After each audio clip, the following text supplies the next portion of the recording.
Euh, Monsieur Vercamer, l'élu référent sur le domaine de tout ce qui est aménagement, urbanisme, et donc notamment du règlement local de publicité, va introduire la séance. Je me permets en préalable de rappeler, pour peut-être les nouveaux arrivants, que cette séance est enregistrée uniquement au niveau du son, hein. Les caméras seront coupées, mais pourquoi? Parce que ça permet de restituer le support.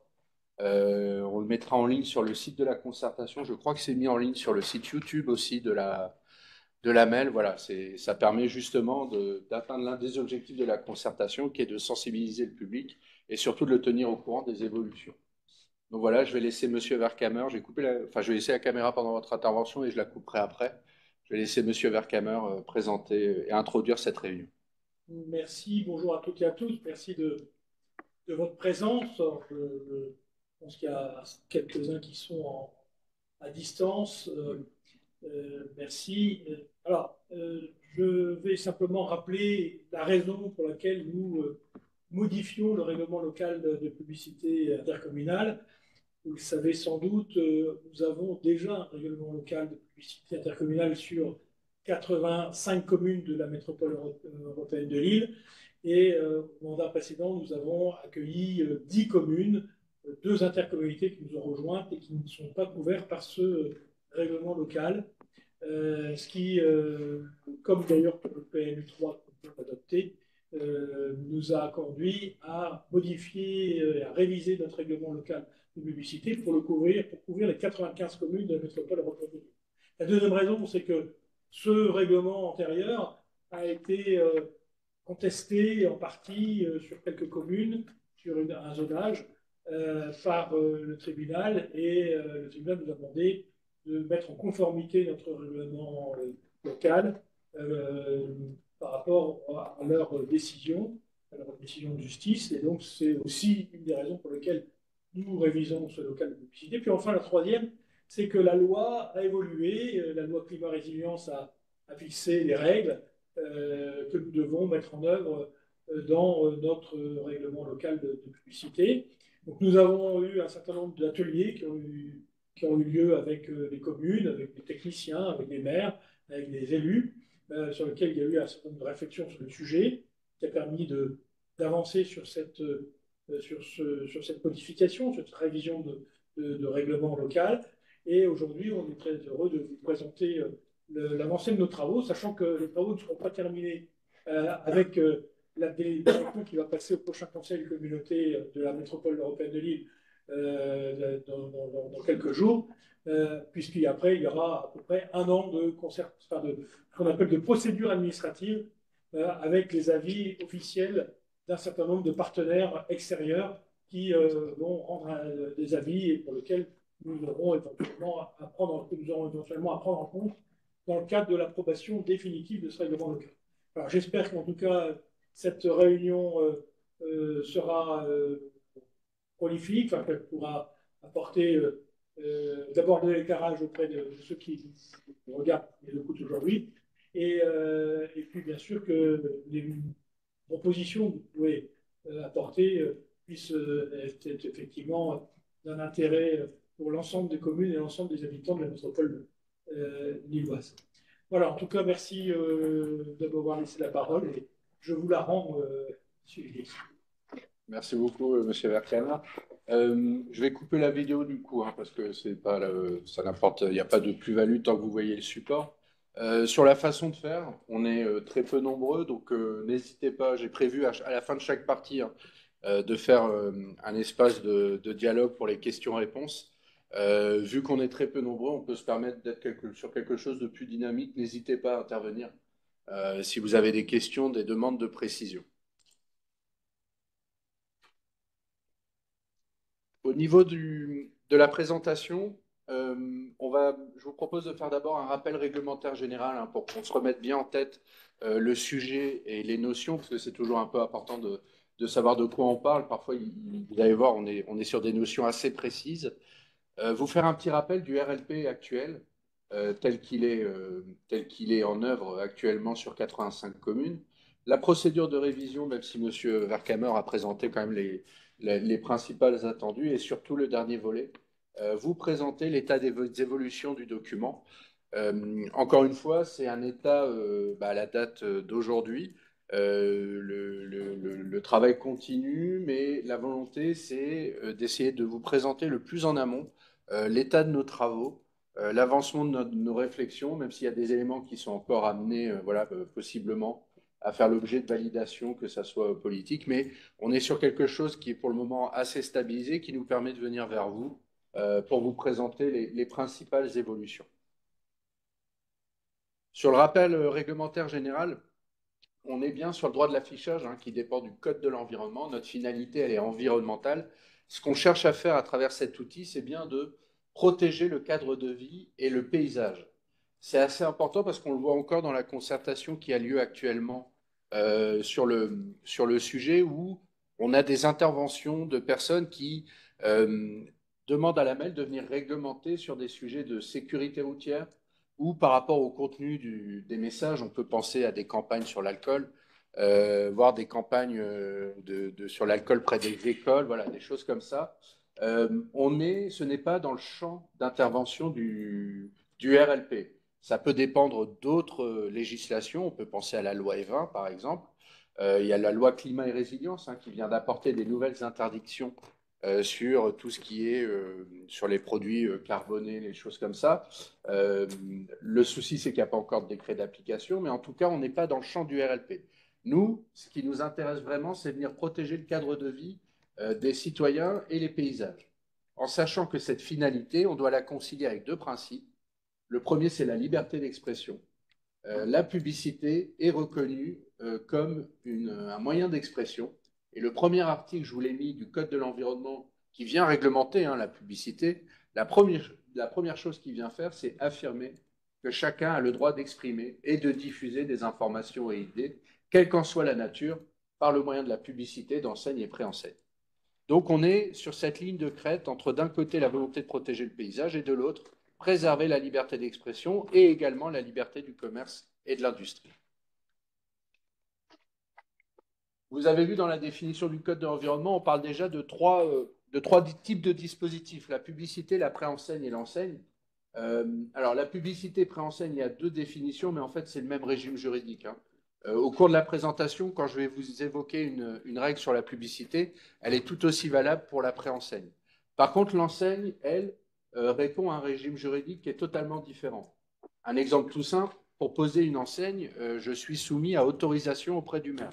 Ça veut dire que je dois mettre un CERFA en mairie et je dois attendre que le maire me dise oui ou non, comme un permis de construire. Une publicité ou une préenseigne, c'est soumis à simple déclaration. Je vais mettre mon formulaire en mairie. Dès que j'ai le récépissé de dépôt, je peux installer mon dispositif. Alors, la publicité est définie comme une inscription forme ou image destinée à informer le public ou à attirer son attention. Vous voyez que, contrairement à ce qu'on peut attendre ou ce qu'on admet en termes courants, il n'y a aucune notion de commercial. L'acception commune, c'est de se dire que la publicité est forcément commerciale. Ça n'est pas le cas dans le Code de l'environnement. Ça veut dire qu'on a une vision finalement très large de la publicité. Je prends toujours le même exemple. Ça veut dire que par exemple un graffiti pourrait être traité à travers le droit de l'affichage puisque quelque part, il attire l'attention du public. La préenseigne, c'est le panneau que vous voyez, qu'on a l'habitude de voir. C'est le panneau qui vous indique la proximité d'un commerce. On n'est pas sur l'unité foncière du commerce, mais on est à proximité. C'est le fameux panneau qui vous explique que le parking est au deuxième feu à droite ou derrière le rond-point. Et vous avez ensuite l'enseigne, qui pour le coup est une inscription forme ou image apposée sur un immeuble ou un terrain et relative à une activité qui s'y exerce. Donc, pour que le panneau soit qualifié d'enseigne, j'ai deux conditions. Il faut bien que le dispositif soit sur l'unité foncière de l'activité et que ce qu'elle signale ait un lien avec l'activité. D'accord? Donc, c'est très important parce que vous allez voir que le RLP, on n'a pas eu la même attitude entre la publicité, la préenseigne et l'enseigne. Notamment, comme je vous l'ai dit, parce que l'enseigne, elle est soumise à autorisation. Ça veut dire que le maire a déjà un pouvoir d'appréciation. Il peut venir mettre des prescriptions. Chose qu'il ne peut pas faire sur la publicité ou la préenseigne. Et c'est là où le RLP joue le rôle vraiment d'outil au service du maire pour réguler l'affichage sur son territoire. N'hésitez pas à intervenir encore une fois. D'autres formes, mais sur lesquelles on va passer très rapidement parce qu'elles n'ont pas vraiment d'enjeu au terme de RLP, l'affichage administratif et judiciaire. Vous savez qu'il y a des jugements où il y a une obligation de publier les jugements. Il y a les collectivités que nous sommes qui sommes obligés d'afficher les délibérations. Tout ça répond à un affichage qui est déjà très réglementé et le RLP n'a que peu de plus-value sur ce sujet-là. On a l'affichage d'opinion et la publicité relative aux associations sans but lucratif. Pareil, hein, c'est bien cité dans le Code de l'environnement. Mais on a déjà des règles, en fait, hein, je vous les ai mises, qui répondent à des notions de population. C'est-à-dire qu'il faut que sur une commune de moins de 2000 habitants, j'ai au moins 4 mètres carrés. Alors on sait malheureusement que ce type de dispositif, hein, qui normalement c'est bien indiqué, est ouverte à l'affichage d'opinion et aux associations sans but lucratif, est largement détourné. On peut voir un exemple pour de la publicité, pour le coup commercial, là on va faire la nuance. Voilà, c'est souvent source de nuisance, même pour les maires, puisque il y a des affiches qui sont arrachées, on retrouve de la colle par terre, enfin voilà. Mais c'est une obligation. En fonction de la taille de la commune, il faut qu'on puisse trouver ce type d'affichage. La publicité sur mobilier urbain. Alors là, c'est quelque chose d'assez important, vous le verrez. C'est une spécificité du Code de l'environnement, il en fait une catégorie à part. En fait, le mobilier urbain, c'est tout ce qui est installé sur le domaine public et qui sert à l'usager. Ça veut dire que la première finalité d'un mobilier urbain, c'est de rendre service. Poubelles, réverbères, bancs, abribus, voilà. Le Code de l'environnement vient fixer une liste très limitée de mobilier urbain qui peuvent, à titre accessoire, c'est bien précisé, recevoir de la publicité. Je vous ai mis la liste ici des mobiliers qui sont concernés.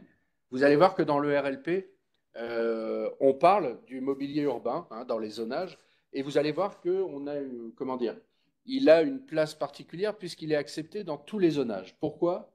Parce que quelque part, pour le coup, il est maîtrisé. Maîtrisé dans le sens où il relève de contrats publics. Ça veut dire que le maire où la collectivité peut déjà, par le biais du contrat qu'elle passe, mettre des prescriptions en termes de taille, de disposition, d'affichage, de type de support, et elle est maîtrisée par son implantation sur le domaine public. Comme elle est implantée sur le domaine public, au-delà de la réglementation de l'affichage, il y a une possibilité de la réguler par rapport à l'autorisation d'occupation du domaine public. Voilà. Et surtout, son objet premier, c'est qu'elle a une finalité pour l'usager. C'est pour ça, par exemple, que dans les secteurs patrimoniaux, le RLP a réintroduit, j'y reviendrai plus tard, les mobiliers urbains. Parce que sinon, ben, on n'avait plus d'abribus, on n'avait plus de plans de ville, enfin voilà.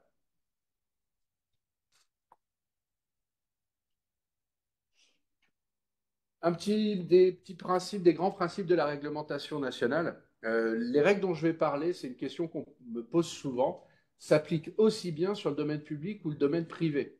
Et elles s'appliquent aux dispositifs extérieurs. Alors, c'est un peu moins vrai maintenant, mais là aussi, je me permets de revenir parce que dans la concertation, très souvent, on vient nous évoquer le sujet, par exemple, dans les stations de métro. Le fait qu'il y ait trop d'affichage dans les stations de métro, ça ne relève pas du règlement local de publicité, puisque historiquement, le droit de l'affichage ne s'intéresse qu'à l'affichage extérieur. Alors, il y a une petite dérogation à ce principe qui a été posée par la loi climat, qui vient justement, où le législateur vient justement d'ouvrir au règlement local de publicité la possibilité de venir réglementer les dispositifs lumineux derrière les vitrines. Et vous le verrez, c'est un des points sur lesquels on a travaillé, ou on continue un peu à travailler. C'est un des points dont on s'est saisi dans le cadre de la révision. Mais le grand principe qu'il faut retenir, c'est que à partir du moment où c'est à l'intérieur, le règlement local de publicité ne peut pas intervenir. On peut penser par exemple à la vitrophanie dans les commerces, où à partir du moment où la vitrophanie, si elle est posée à l'extérieur, ça relève du règlement local de publicité. À partir du moment où elle est posée à l'intérieur de la vitrine, ça ne relève plus du règlement local de publicité. C'est bien le maire qui a le pouvoir de police de l'affichage. Hein. C'est comme le PLU, c'est la MEL qui est compétente pour faire le document, mais derrière, c'est le maire qui a le pouvoir de police. Une réglementation qui tient compte des caractéristiques des communes, ça serait amené à revenir, mais en fait, on part du Code de l'environnement et vous verrez que le Code de l'environnement fait une différence selon la taille ou le statut INSEE de la commune. Mais je reviendrai pour vous expliquer ce sujet-là plus particulièrement. Et on a une réglementation, là aussi, hein, le Code de l'environnement, je ne parle même pas du RLP, qui fixe déjà des interdictions. Deux types d'interdictions. Une interdiction absolue, Ça veut dire que même le RLP ne peut pas revenir sur ce type d'interdiction. On pense notamment à l'interdiction de publicité hors agglomération. À partir du moment où on n'est plus dans l'agglomération, au sens code de la route, ça veut dire ensemble d'immeubles bâtis rapprochés, normalement, je ne dois plus voir de publicité. Alors, le code de l'environnement prévoit une dérogation, c'est pour les produits locaux ou pour les monuments historiques. Mais normalement, je ne dois plus voir ce qu'on voyait dans le temps, les stations-service, les restaurants. On appelait ça avant les informations utiles aux voyageurs. Normalement, depuis, il me semble, 2012, il y a une réforme. Ce type d'affichage n'est plus autorisé et tout autre type de publicité est interdite hors agglomération. Attention, je parle bien de publicité. Les enseignes, elles, sont autorisées. Si j'ai un commerce hors agglomération, j'ai bien évidemment le droit de signaler mon activité. On parle bien là de la publicité. Vous voyez, d'où l'importance au départ de bien qualifier les dispositifs. La publicité est aussi interdite sur les arbres, les feux rouges, les murs ou les clôtures non aveugles. Dès qu'il y a un mur, par exemple, qui a une fenêtre, une porte ou un œil de bœuf, je ne peux plus mettre de publicité. Vous allez voir qu'à un moment, on va parler de publicité murale. C'est sous-entendu un mur aveugle. Donc, si vous voyez, si vous avez un zonage où on autorise la publicité murale, ne pensez pas que sur chaque mur, vous allez avoir de la publicité. On a déjà cette interdiction générale qui fait que, finalement, à partir du moment où vous avez la moindre ouverture, toute publicité est interdite. Vous avez un deuxième type d'interdiction qui sont les interdictions relatives. Pourquoi relatives? Parce que, par contre, là, c'est une interdiction que le RLP peut venir lever. C'est le seul cas où le RLP peut être plus souple que la réglementation nationale. C'est notamment le cas, j'en ai déjà parlé, dans les abords des monuments historiques. Euh, autour d'un monument historique, dans un rayon de 500 mètres, quand je suis en co-visibilité, ça veut dire quand je vois le monument historique et en même temps le dispositif publicitaire, la publicité est interdite.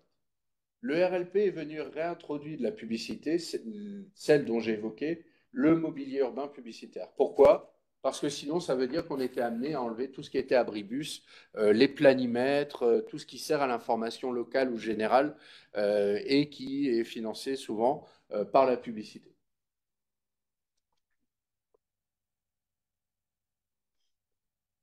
Donc, à quoi sert un règlement local de publicité? Comme je vous l'ai expliqué, hein, c'est le Code de l'environnement qui vient fixer le cadre législatif. Avec le RLP, en fait, je prends la réglementation nationale et je viens l'appliquer à un contexte local.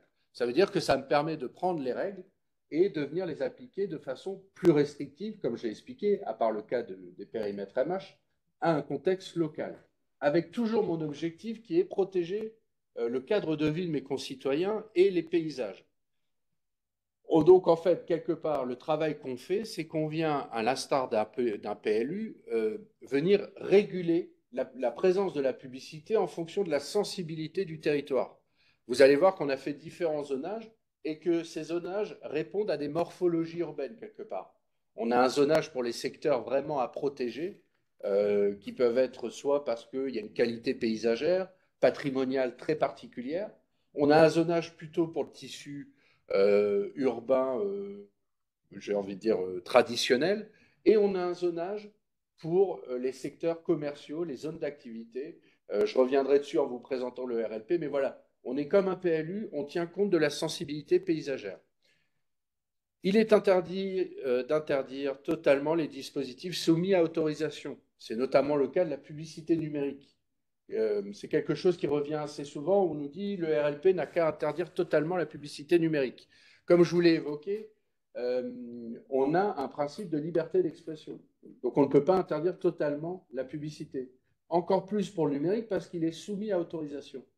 Donc si on vient interdire totalement le numérique, ça veut dire qu'on prive le maire de son pouvoir d'appréciation, ce qui n'est pas l'objet du règlement local de publicité. Et enfin, il y aura un délit de mise en conformité. Quand un dispositif n'est plus conforme parce que le RLP vient instaurer une nouvelle règle, la publicité a 2 ans pour se mettre en conformité et les enseignes ont 6 ans.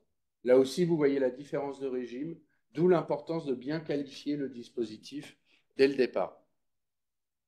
Voilà, j'espère ne pas avoir été trop long. Le but, c'était vraiment de se remettre un peu en tête les différents contextes, les différents concepts, pardon, du droit de l'affichage. Est-ce qu'il y a des questions, des interventions? Oui, c'est un peu ça. Il n'y a pas d'examen, hein. On fait pas de... Bon, écoutez, s'il n'y a pas de questions, je vous propose de venir sur quel est le RLP qui est actuellement applicable.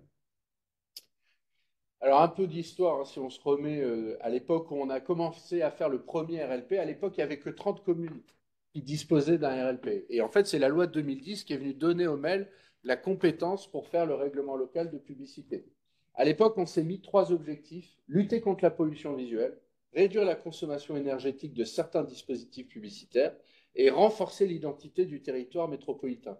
Ces trois objectifs s'appuient sur un diagnostic qu'on a fait à l'époque où on a remarqué une grande disparité avec des secteurs où il y avait beaucoup de publicité, des secteurs où il y avait beaucoup moins de publicité, la présence assez forte de la publicité numérique et lumineuse, et parfois des abus, comme vous pouvez le voir sur l'image, en termes de pollution visuelle, où on avait une densité de panneaux qui ne répondait même pas à la réglementation nationale. Voilà. Donc c'était un peu l'objectif de ce premier document de règlement local de publicité. Et le premier RLP est en vigueur sur 85 communes depuis le 18 juin 2020.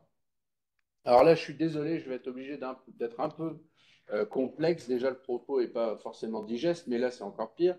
Je vous ai expliqué que le Code de l'environnement fait une différence selon la typologie de commune. Alors en fait, d'un côté, le Code de l'environnement va prévoir certaines autorisations de publicité pour les communes de plus de 10 000 habitants, donc les communes en rouge, et les communes de moins de 10 000 habitants qui font partie de l'unité urbaine. Alors l'unité urbaine, je vous ai mis la définition, c'est l'INSEE hein, qui décide de rattacher une commune ou pas à l'unité urbaine. Donc vous voyez que sur la métropole, on a d'un côté les communes rouges et les communes roses. Celles-là, ces communes-là ont le même régime juridique. Et de l'autre côté, vous avez les communes de moins de 10 000 habitants, donc comme les communes roses, mais qui ne sont pas rattachées à l'unité urbaine par l'INSEE. Ne me demandez pas pourquoi, c'est l'INSEE qui fait ce choix. Donc vous voyez, ça c'est vraiment c'est de là où on est parti. Je veux dire, on n'a pas un territoire uniforme, et on le sait tous, on a une métropole qui est riche de plusieurs territoires, qui soient urbains, plutôt rural, enfin voilà. Et ça se reflète à travers la législation. Ça veut dire qu'au niveau du canevas, on est parti avec des communes, on a fait des ateliers avec des communes qui n'avaient pas du tout le même régime juridique. Et vous allez voir tout de suite la différence. Vous voyez, les communes en bleu, donc les moins de 10 000 habitants qui ne font pas partie de l'unité urbaine, là je vous ai mis vraiment les règles du Code de l'environnement. La seule publicité autorisée, c'est la publicité murale, donc vous vous souvenez, mur aveugle, dès que j'ai une fenêtre, je ne peux pas mettre de pub. 4 mètres carrés, la publicité scellée au sol est interdite, la publicité numérique est interdite. Donc on a un code de l'environnement qui est déjà très protecteur. Pourquoi? Parce qu'on est déjà sur des communes rurales, qui normalement ne sont pas vraiment faites pour accueillir de la publicité. Et donc j'ai envie de dire, quelque part, ces communes-là n'ont pas vraiment besoin du règlement local de publicité, parce que, alors à l'époque, elles en avaient besoin, parce que le RLP, ça permettait au maire d'avoir le pouvoir de police. Mais maintenant, qu'il y ait un RLP ou pas, le maire a le pouvoir de police. Mais vous voyez qu'on a des communes qui sont déjà protégées.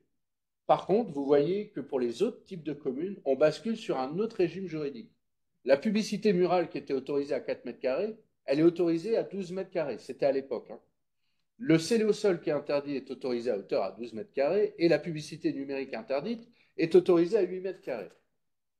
Ça veut dire qu'on avait des communes roses qui, parce qu'elles étaient rattachées à l'unité urbaine, bien qu'ayant des typologies plutôt rurales, se retrouvaient avec les mêmes règles que Lille, Roubaix, Tourcoing.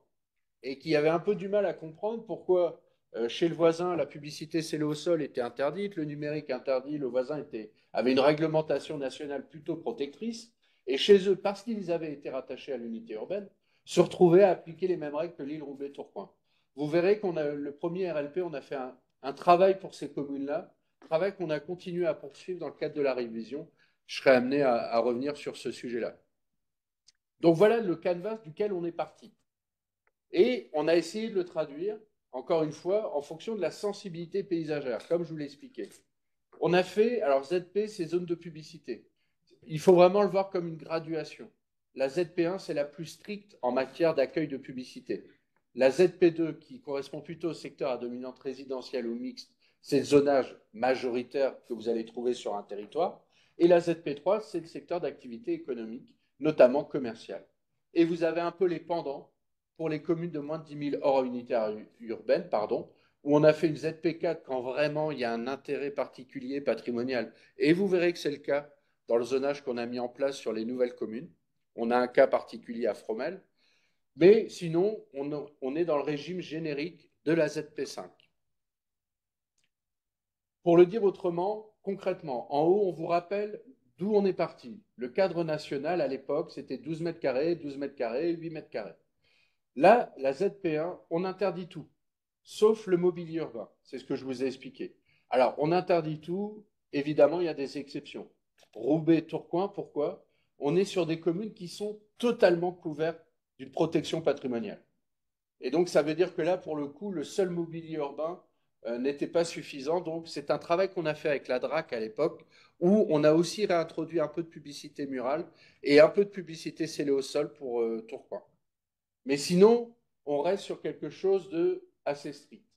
On a la ZP2 qui va être le zonage un peu majoritaire pour le zonage résidentiel, où vous voyez, on interdit le scellé au sol, parce que c'est celui qui a le plus d'impact. Du jour au lendemain, j'ai un paysage, j'ai rien, je me réveille et j'ai un panneau dans mon champ de vision.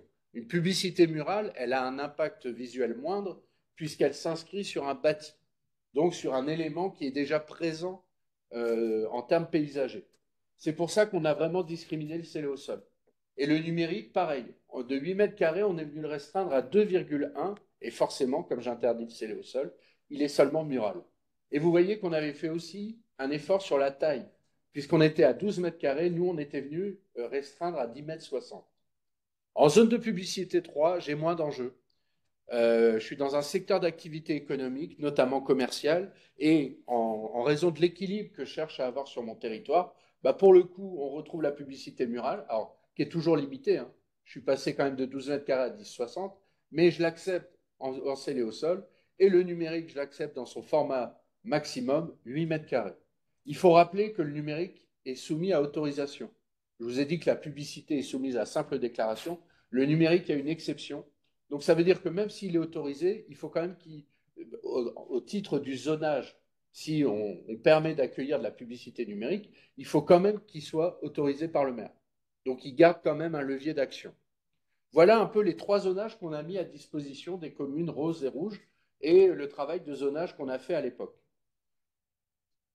Alors, quand je vous expliquais le cas des communes roses qui parfois se trouvaient dans des situations où elles expliquaient que malgré les caractéristiques rurales, elles se retrouvaient avec les mêmes règles, en fait, on a fait un travail par rapport au rattachement. Ça veut dire que certaines de ces communes roses, vous avez la liste ici, en fait, on est allé leur appliquer la ZP4 ou la ZP5.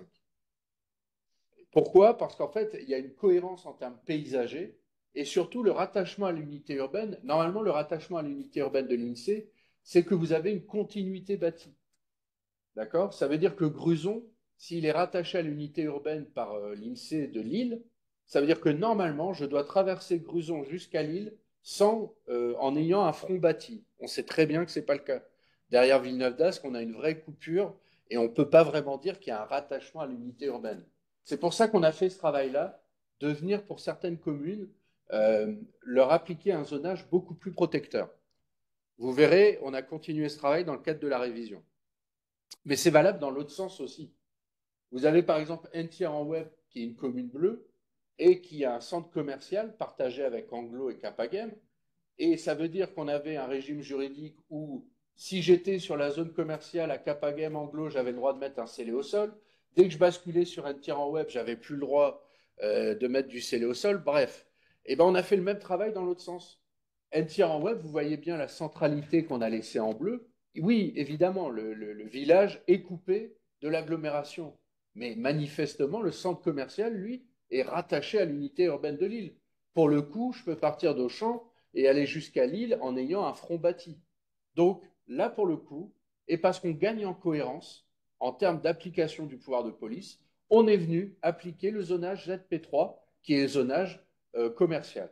Vous voyez qu'on est, voilà, on est sorti du cadre un peu parfois donné rigide et on est venu coller à la réalité du territoire, puisque c'est la seule réalité qui vaille. Et surtout que le maire, à la fin, lui, il faut qu'il soit en mesure de justifier les choix qu'il va opérer sur sa commune. Là, clairement, on aurait du mal à expliquer pourquoi sur un même secteur commercial, dès que je passe à une tiers web, déjà bon courage pour savoir, même pour les afficheurs, hein, pour les particuliers, à partir de quand je suis à une tiers, quand est-ce que je rebascule, enfin voilà. Au moins, on simplifie les choses. On a fait la même chose pour le CRT. Il y avait Fretin, une partie de Fretin qui est collée au CRT. Il est évident qu'on allait mettre le même régime juridique. Voilà ce que permet aussi le RLP, hein. C'est vraiment cette cohérence territoriale. Juste rapidement pour finir, d'autres éléments qu'ont apporté le RLP, la période d'extinction nocturne. Normalement, l'extinction par le Code de l'environnement, c'est 1 heure et 6 heures. Conformément à l'objectif du RLP de venir réduire les nuisances visuelles et la consommation énergétique, on a étendu cette plage d'extinction de 23 heures à 7 heures. Et aussi parfois par de simples petites règles. Vous voyez, le Code de l'environnement dit qu'il faut se mettre sous l'égout du toit. Bon, la gouttière, hein. Sauf qu'il ne précise pas. Et beaucoup de communes nous ont indiqué que parfois, avec les afficheurs, ben, il y avait un conflit. Quand vous avez des gouttières un peu en décalé, l'afficheur disait, moi j'ai le droit de me mettre là, moi non, pour moi c'est tel égout. Donc on est venu préciser la règle. On vient choisir l'égout du toit le plus bas.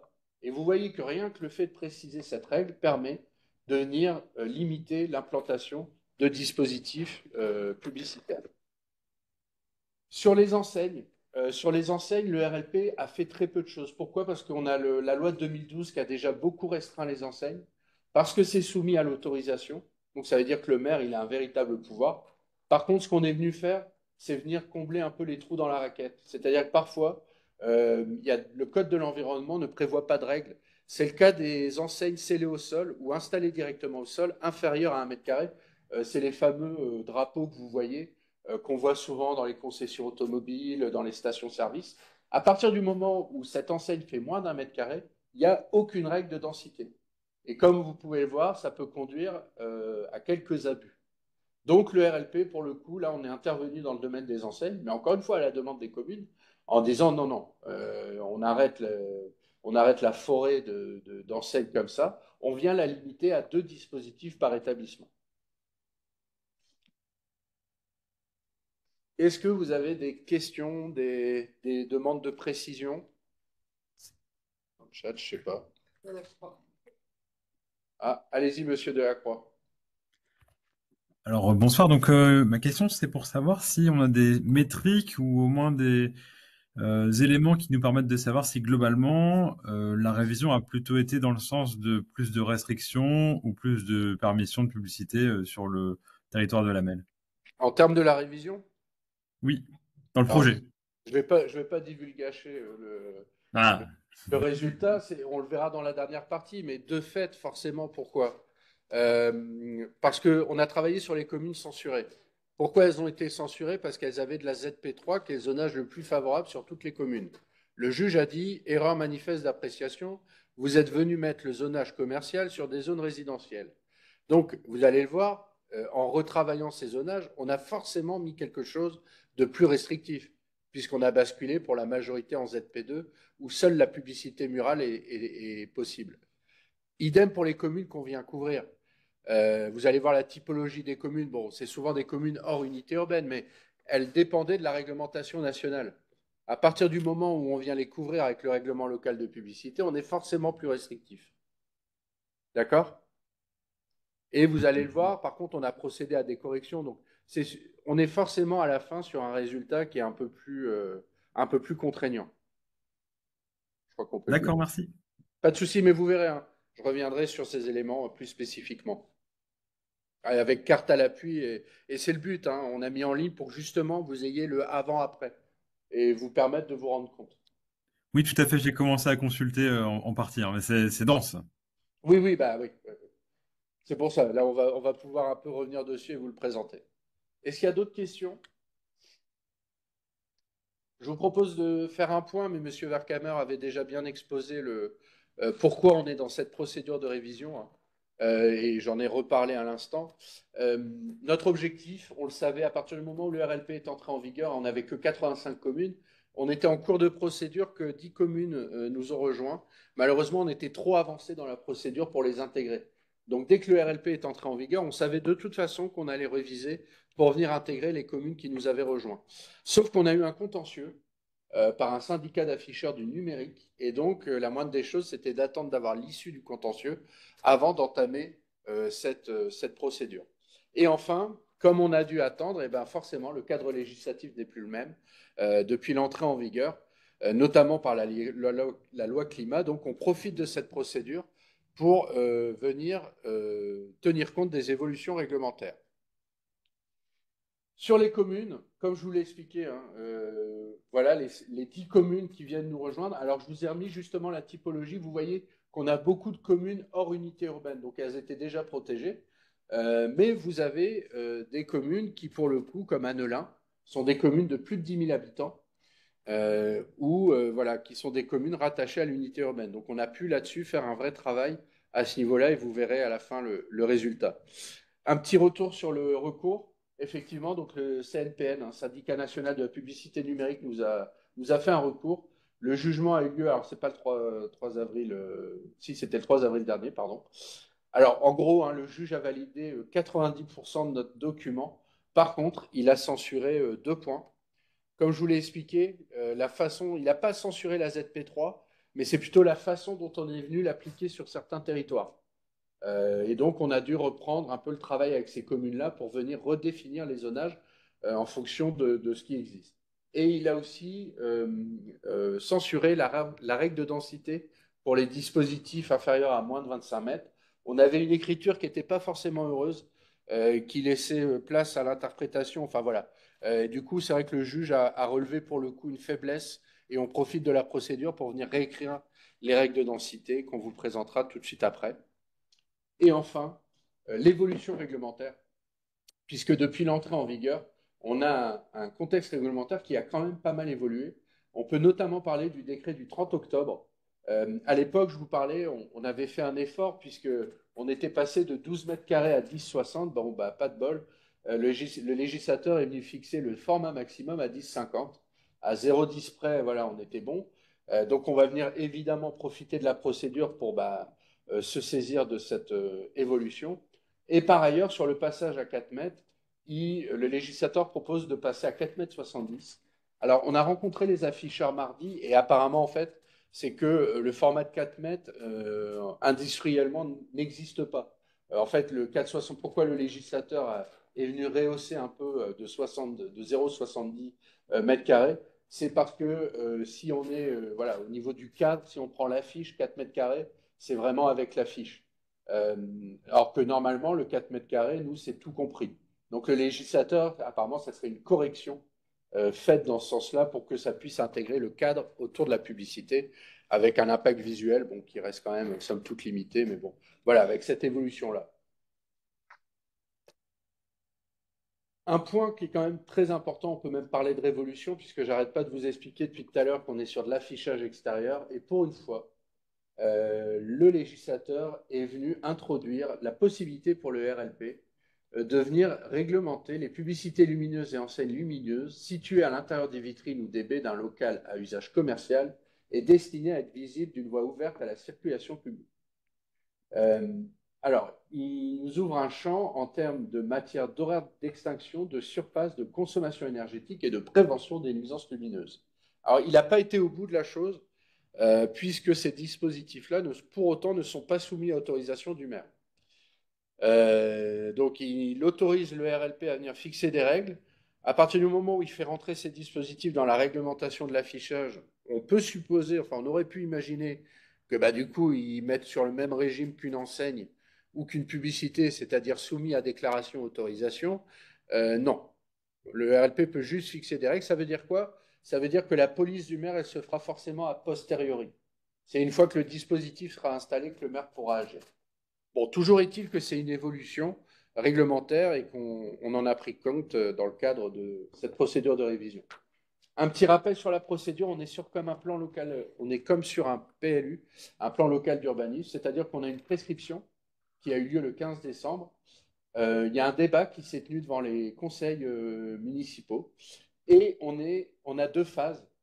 Avant que le document entre en vigueur, on arrête le document, on tire le bilan de la concertation. C'est ce qui va se passer au conseil du 18 octobre et c'est pour ça qu'on vient vous présenter le document. Et ensuite, il y aura une approbation. qui normalement devrait avoir lieu en juin 2025. Et entre les deux, il y a une enquête publique qui permet au public justement de venir se prononcer sur le projet tel qu'il a été arrêté par les élus métropolitains au Conseil du 18 octobre.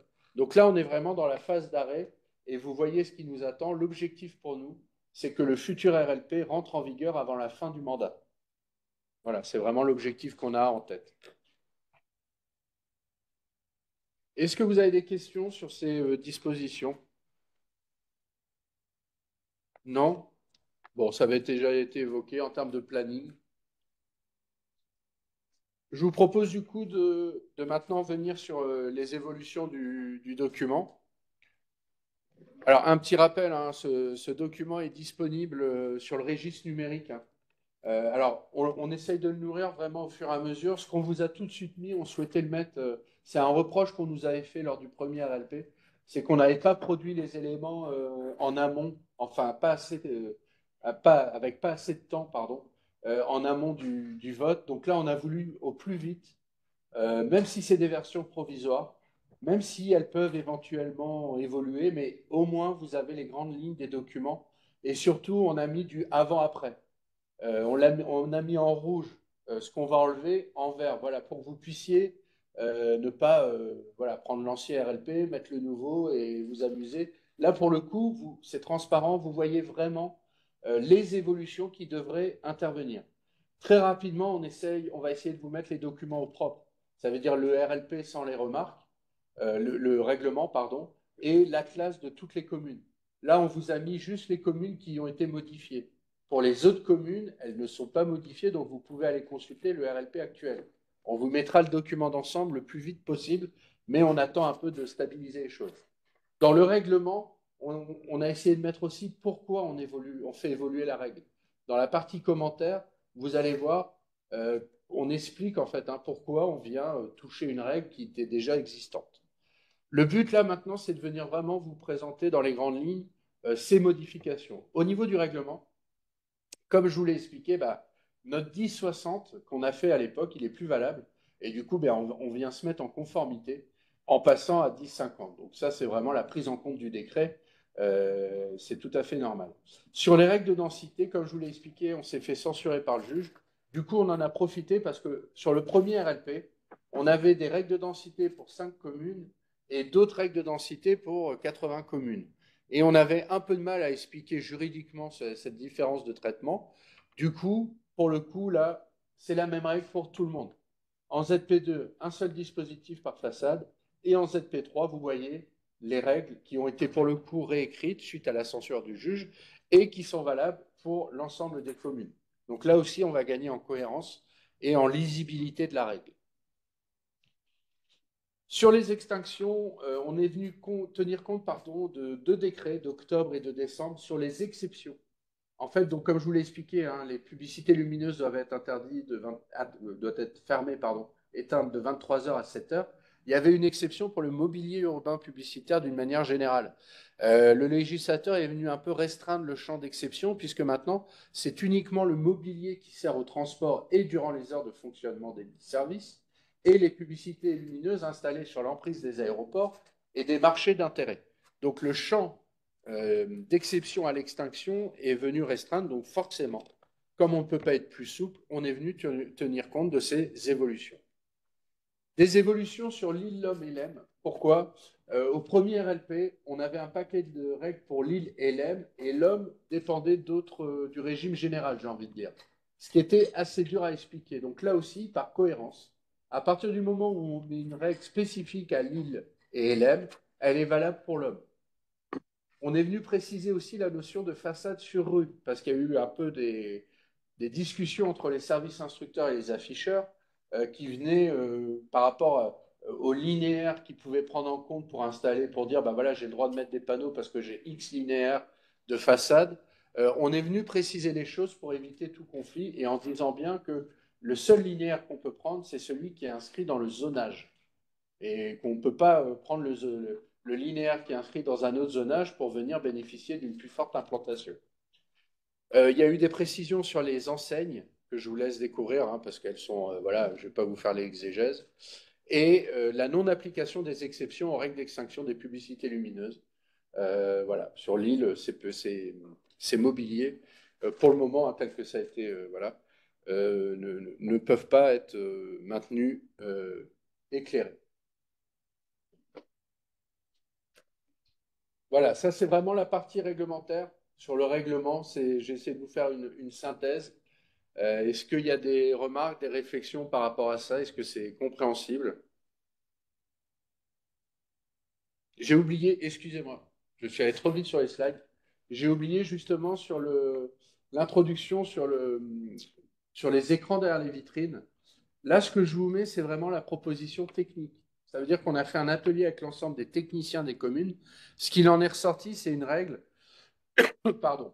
Les écrans derrière les vitrines ne peuvent pas excéder 20% de la surface totale des vitrines et baies du magasin, dans une limite d'1 m², avec une exception pour les établissements culturels, cinéma, théâtre, les dispositifs intégrant un terminal de paiement, parce que c'est quand même utile pour le coup au commerce, c'est pas juste faire de l'affichage, et aux équipements sportifs, et on applique les mêmes règles d'extinction qu'à l'extérieur par cohérence.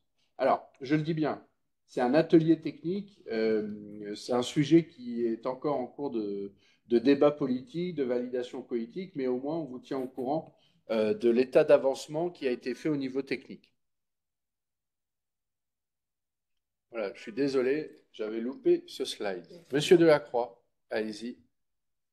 Alors, sur les horaires justement d'extinction, si on peut revenir sur la précédente, Ouais, voilà.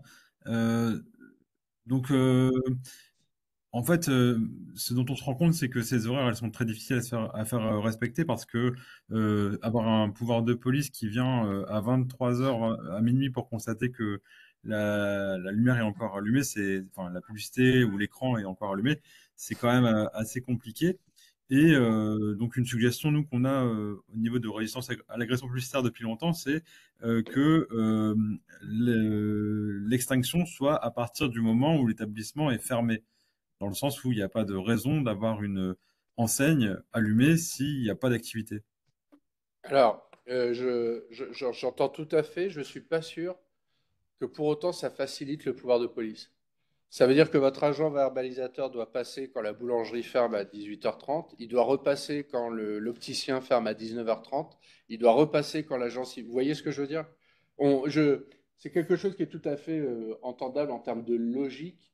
Enfin voilà, je ne sais pas si pour autant voilà, est-ce que vraiment on gagne en facilité? Ça veut dire que vous mobilisez votre agent et honnêtement, hein, on le sait bien, il y a beaucoup de communes qui n'ont pas, quand ils ont un agent assermenté pour la route, c'est déjà bien.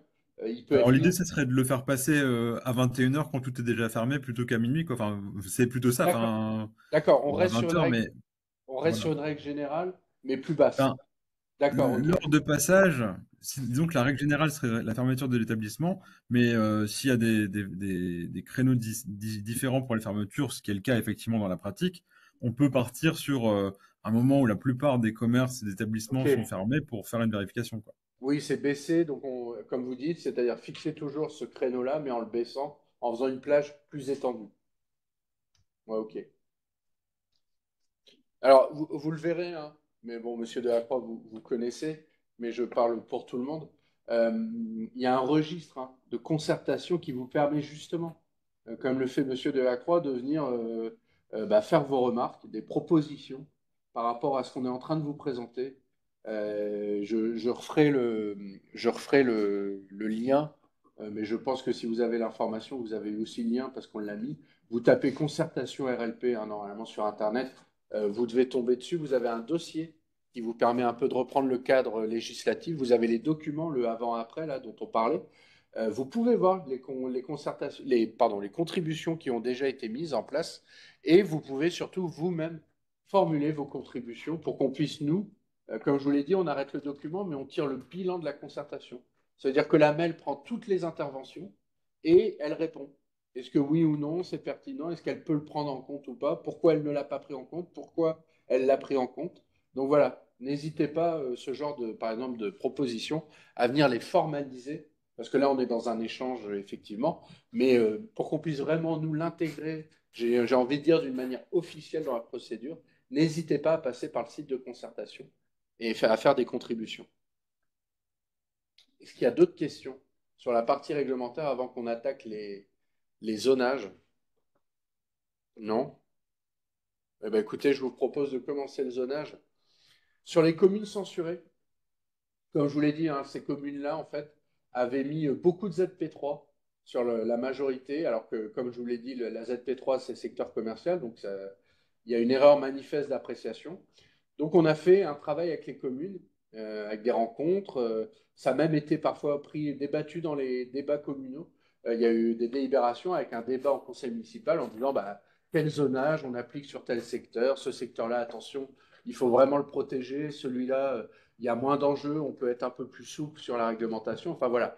Et nous, au niveau de la MEL, vous savez, au premier RLP, on avait fait quelque chose, c'est que sur les grands boulevards qui concernent plusieurs communes, on avait mis tout le monde un peu autour de la table en disant, voilà, c'est un axe symbolique qui a quand même une grande valeur patrimoniale, qui est un axe structurant de la MEL et qui n'a pas de protection patrimoniale. Du coup, on a fait le travail avec les communes de mettre de la ZP1, qui est le zonage le plus strict, sur les grands boulevards. On a fait le même travail pour les bords de Dole, puisque effectivement, hein, c'est un site qui est amené de plus en plus, qui se développe. On a une démarche en termes d'aménagement qui sont les bords de Dole, voilà, avec une requalification de tous ces bords pour qu'ils puissent être vraiment appropriés par tout le monde en termes de promenade, de lieux de vie, voilà.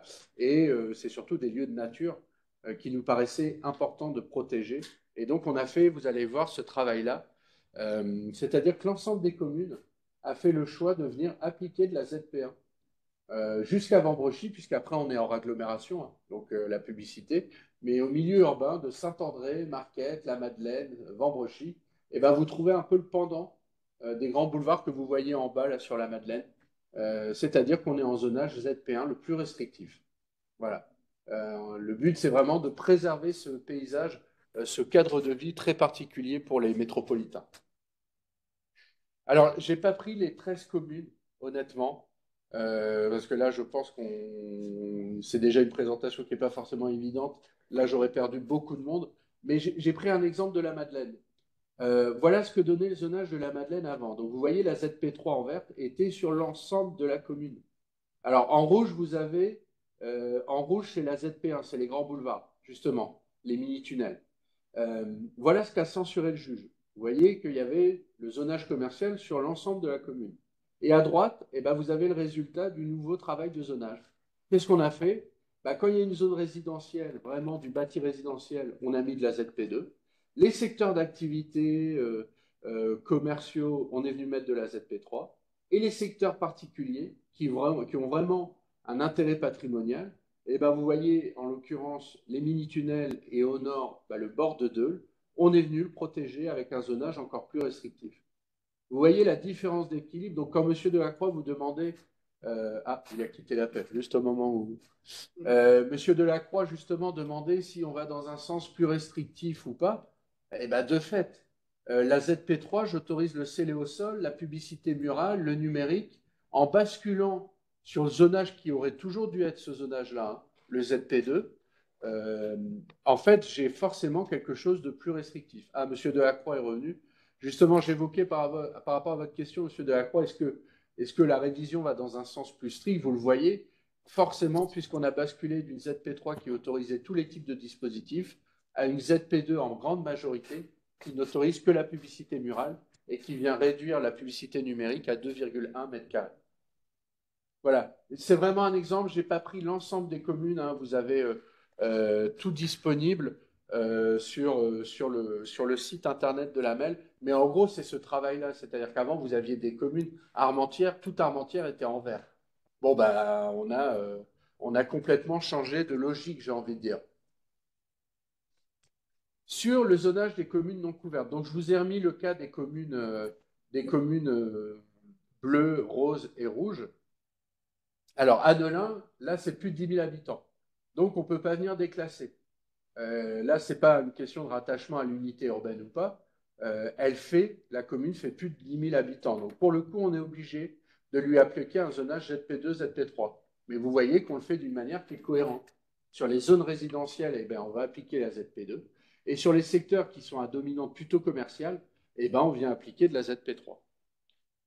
Par contre, vous avez l'histoire de bovins. On est venu, par contre, aussi proposer à l'ensemble des communes qui sont en rose, d'accord, bois-grenier, bovins, provins, on est venu faire ce travail d'appliquer la ZP4 et ZP5. Parce que comme leur commune voisine rose était déjà protégée, bleu, pardon, était déjà protégée, on est vraiment sur des communes qui ont les mêmes profils. Et du coup, si vous voyez bovin, normalement, aurait dû choisir entre ZP1, ZP2, ZP3, et ben on est venu mettre de la ZP5. D'accord? Parce on est toujours dans cette logique de communes qui sont plutôt rurales et qui ont beau être rattachées à l'unité urbaine par l'INSEE, ne relèvent pas de la même réglementation que Lille, Roubaix, Tourcoing. Alors, je parlais de Fromage, je pensais avoir mis la cartographie, je suis désolé, je ne l'ai pas faite. C'est le seul cas où on a mis de la ZP4. Pourquoi? Parce qu'il y a le musée de Fromelles et le cimetière de Fromelles, qui est un lieu quand même assez sensible, où il y a beaucoup de tourisme. En plus, c'est l'anniversaire du musée. Il y a une démarche à l'UNESCO en plus, donc le maire a souhaité particulièrement protéger. Donc on a mis de la ZP4. Concrètement, quelle est la différence? Bah, c'est comme la ZP1. Ça veut dire que la seule publicité en ZP5, c'est de la publicité murale 4 mètres carrés. En ZP4, la seule publicité, c'est le mobilier urbain publicitaire. Je suis désolé, je pensais avoir mis la carto. Elle est disponible sur le site de concertation. Vous verrez une délimitation, vraiment, le musée et le cimetière a été délimité pour le protéger. D'autres corrections, on a Waterloo. Alors Waterloo, pourquoi? Parce qu'en fait, on est dans la même situation que les communes couvertes par la ZP3, sauf qu'elle n'a pas été relevée par le juge.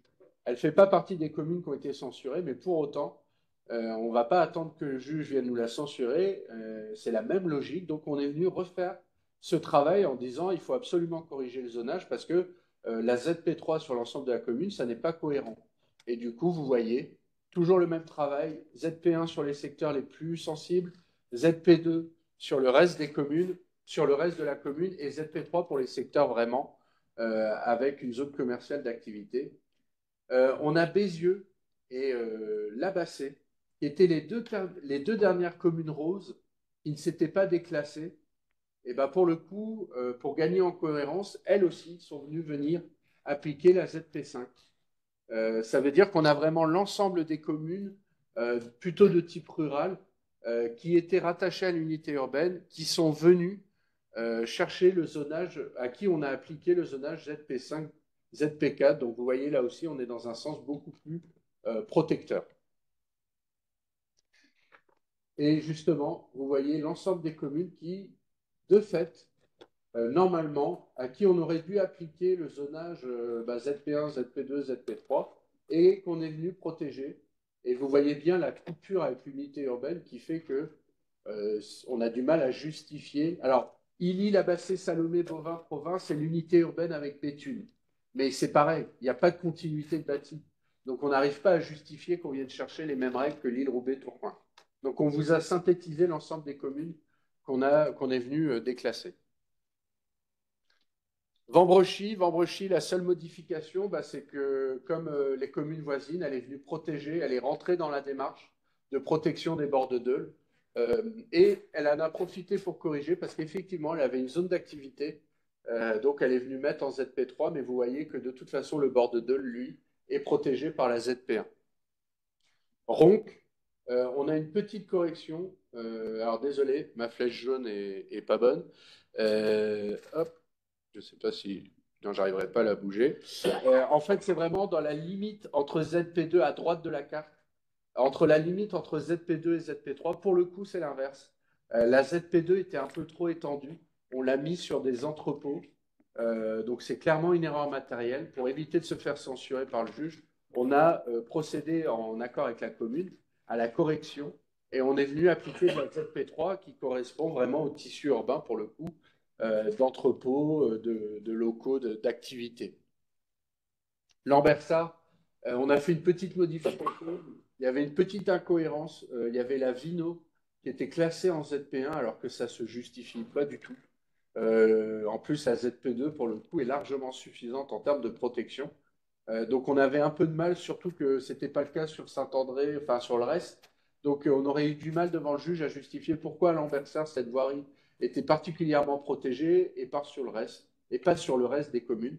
Donc on est venu corriger en mettant de la ZP2 et avec un effet très faible parce qu'encore une fois, en fait, il y a en ZP2, la seule publicité est murale et il n'y a pas de construction autour de cet axe. Donc manifestement, on ne risque pas d'avoir beaucoup plus d'affichage qu'à l'heure actuelle. L'homme, ça c'est suite au fait que l'homme rejoigne le régime juridique de la ville de Lille. Il y a eu un travail qui a été refait, notamment avec le retrait de ZP1, puisque sur Lille, l'homme et l'Aime, on a une ZP2 qui est encore plus restrictive que le zonage générique, et une ZP3, là aussi, on est sur un régime qui est déjà plus protecteur, donc il a été jugé que finalement, ces secteurs-là que vous voyez disparaître en ZP1 ne méritent pas en soi un tel niveau de protection, à tout du moins on aura du mal à venir forcément le justifier et que finalement, avec le zonage ZP2, on est sur quelque chose de plus cohérent. Lille, on est venu tenir compte de l'extension du site patrimonial remarquable qui intègre dorénavant la gare et la rue Molinel. Donc forcément, qui dit site patrimonial dit application du zonage ZP1. Donc on est venu tenir compte de l'évolution de ce secteur. Villeneuve d'Ascq, avec la rue Jean Jaurès, qui était en ZP3. Là aussi, c'était un peu une incohérence d'avoir cet axe qui était classé dans le secteur relatif aux zones commerciales. Donc, on est venu corriger en mettant cet axe en ZP2. Voilà, je vous ai remis le registre numérique. Encore une fois, hein, n'hésitez pas si vous avez des remarques, si vous voulez venir consulter les documents, même sans faire de contribution, mais voilà, par rapport à tout ce qu'on s'est dit, le support sera évidemment mis en ligne. La réunion, hein, c'est pour ça qu'on l'enregistre, sera mise en ligne. Mais n'hésitez pas surtout à aller sur le site si vous avez besoin de plus d'informations. Monsieur Delacroix, je vous en prie, allez-y. Alors, si on revient justement sur la page précédente avec Villeneuve d'Ascq, on a le boulevard de l'Ouest qui est un axe sur lequel il y a des voitures, mais qui était, je crois, en zone ZP2 Oui. ou 3 plutôt. Et en fait, il y a aussi des logements qui sont proches et enfin qui donnent sur cet axe routier. Et donc, ça fait partie des endroits où j'ai l'impression que voilà, c'est délicat de savoir ce qui est une zone résidentielle ou pas.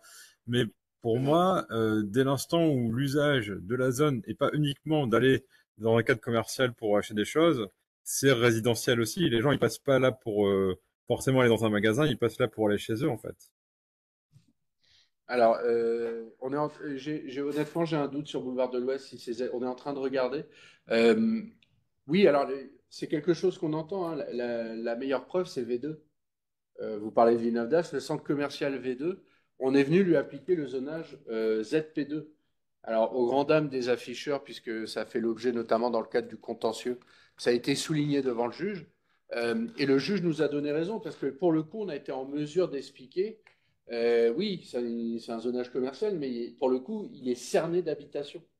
Donc, on est plutôt sur une zone résidentielle ou mixte. Euh, et donc, voilà, là, on a été en mesure. Sur le boulevard de l'Ouest, je ne sais pas du coup s'il est. Vous êtes sûr qu'il est en ZP3, monsieur Delacroix? On est en train de regarder. J'ai l'impression qu'il est en ZP2, hein. Non? Non, ça, c'est la rue Jean Jaurès. Monsieur Delacroix, vous nous entendez?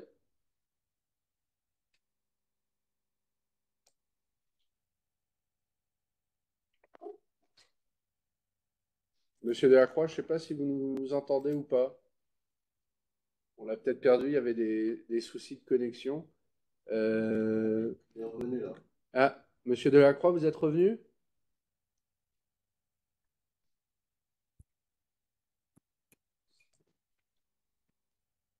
Moi, je regarde, j'ai pas l'impression que l'axe soit en ZP3, hein. Oui, pas de souci, monsieur Delacroix. Vous êtes sûr que c'est en. si vous nous entendez, que c'est en ZP3, parce que moi j'ai l'impression, là je regarde rapidement, on a la pilaterie, j'ai l'impression qu'on est plutôt en ZP2, hein. J'ai un doute, bon voilà.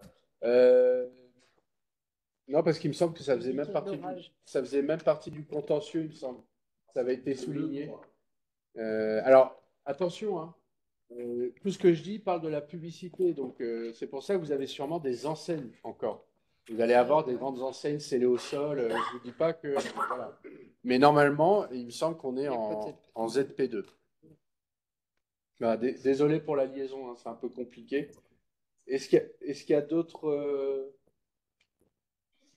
Mais c'est quelque chose, enfin voilà, pour continuer, comme je vous l'ai dit sur V2, V2 c'est vraiment l'exemple manifeste et le juge nous a suivis, hein. Alors qu'on est en pleine zone commerciale, mais c'est pas n'importe quelle zone commerciale. Donc pour le coup, on essaye au maximum de tenir compte de ce genre de réalité. Alors boulevard de l'Ouest, vous n'avez quand même pas des maisons en front à rue, hein. Mais bon, pour le moment, c'est passé en ZP2, donc normalement, elles sont plutôt protégées. Est-ce qu'il y a d'autres interventions? N'hésitez pas, même dans le chat, si vous avez des questions. Oui, des logements étudiants au bout. Oui, d'accord, oui, tout à fait. Ah non, non, mais on est tout à fait d'accord. Moi, j'avais vraiment plutôt au niveau concessionnaire sur le haut. Mais honnêtement, hein, revérifier, moi, j'ai en tête une ZP2. Parce que je me demande si ça faisait pas partie des points qui ont été levés au contentieux. Justement, ça avait fortement agacé V2, le boulevard au-dessus d'Heron Park, qu'on a mis aussi en ZP2, qui a été souligné devant le juge et validé par le juge. Mais voilà. Ah, Monsieur Delacroix qui était à pêche, je pense qu'il y a un problème, un souci de connexion. Est-ce qu'il y a d'autres demandes, d'autres questions? Non? N'hésitez pas, hein. Monsieur Roussel, Madame Schumacher. Bon, bah écoutez, je vous remercie beaucoup de votre participation à la réunion. N'hésitez pas encore une fois, hein, à aller sur le registre numérique. Le support sera mis en ligne, ainsi que l'enregistrement de cette réunion. Et dans ce cas-là, je vous souhaite une bonne soirée et je vous remercie encore beaucoup pour votre participation à cette réunion ce soir. Bonne soirée, au revoir.